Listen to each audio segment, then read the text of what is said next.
Welcome to this Zentangle Quickie. My name is Heather Hartwick Gladden. I'm a certified Zentangle teacher, and today we're going to take a look at the Tangle Fishnet from Mariet Lustenhouwer, and I hope I have pronounced that correctly. This is an old favorite tangle of mine, and it is, it could fit as, say, a background. Like we have some that look like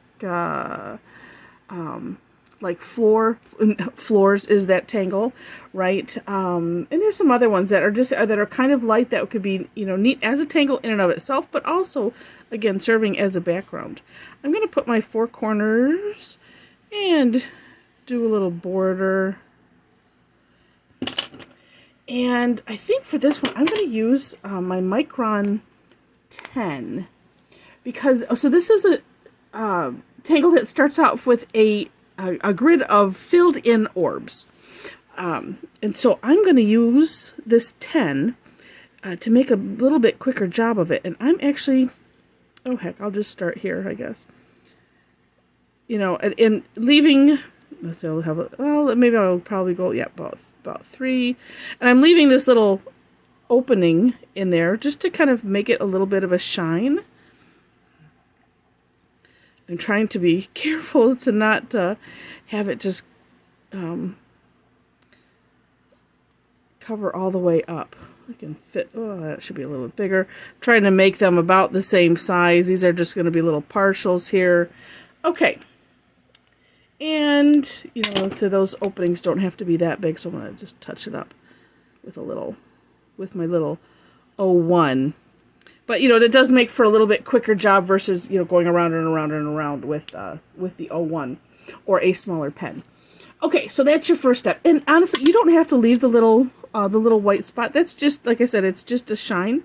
But if you don't want to leave it, you could also add it after the fact with a white jelly roll if you want to.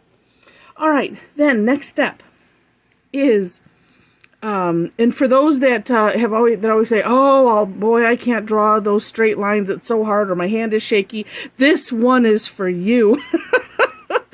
Or this one is for me too. So just kind of a squiggly line, and I'm gonna do all the same direction at the same time, just because I feel like it. And but going diagonal, right? Like so. And I'm going to fill in, to the border, but I'll do that after the fact. So, again, squiggly line, diagonal, connecting the filled in orbs, or sometimes we'll call them like pearls. Then, same thing going the opposite direction. So, squiggly line. Oh, that one's going to go into the air, so I won't finish that quite yet. Oops. Oh, that one was going to go into the... All right. I'm attaching the ones that go to actual orbs.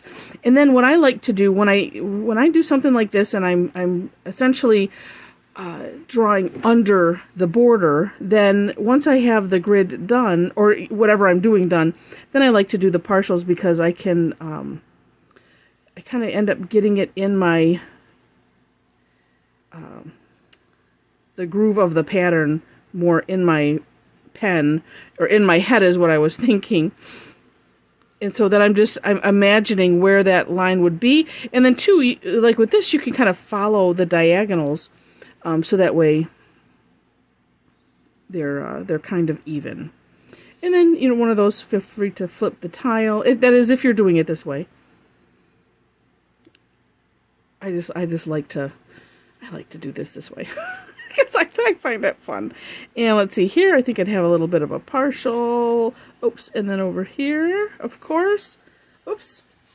Yeah, and then it's a matter of, really checking to make sure you've got them all, because it's so easy on these little partial guys to just miss. And I always like to, even here where I just have a little bit of a line, like to fill that in, because to me it just makes it like convincing that we've drawn underneath. And then could do something cool on the outside, which I don't know what that's going to be yet. I might save it for another day when we're doing a border tangle. That's what I'm kind of doing, and then pairing them up. But anyway, this is it. That is the tangle. Now, I suppose, and I'm going to try this maybe right now.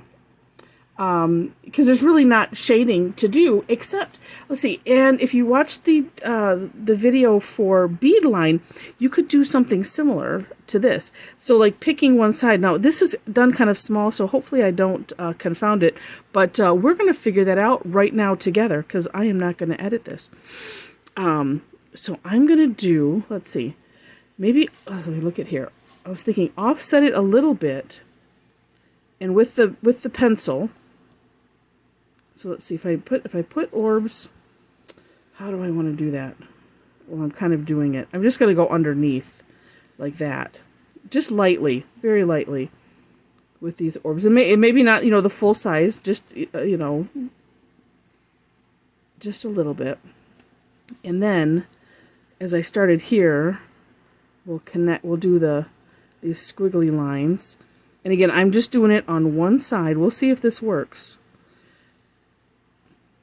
And again, my hesitation is just because it's so small. Oh, I don't know. I think it might. And then, so picking the other side, so then it would be right. And I think doing this light is key. And you don't have to, I don't think you have to use any, oh my goodness, wow.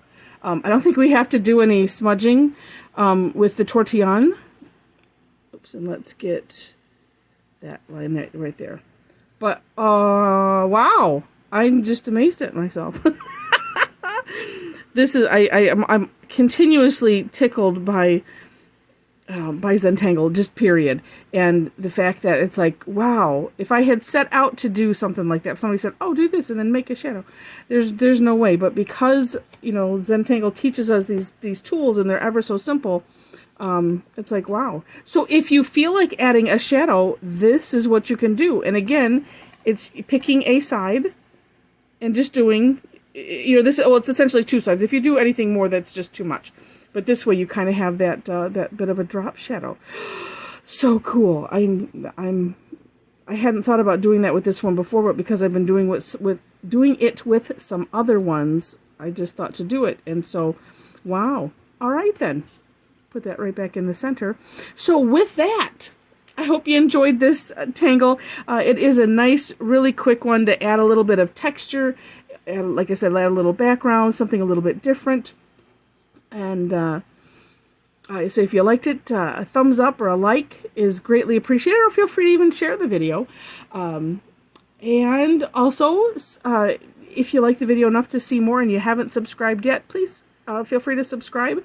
And then if you do, make sure to hit that notification bell next to the subscribe button, so that way you can decide how you want to have notifications sent to you, if you want them at all. Also, in the description section, I have the step outs and ways to connect. If you wish to, I do some classes online, and we have a lot of fun, and would love to have you join us. So with that, I wish you happy tangling.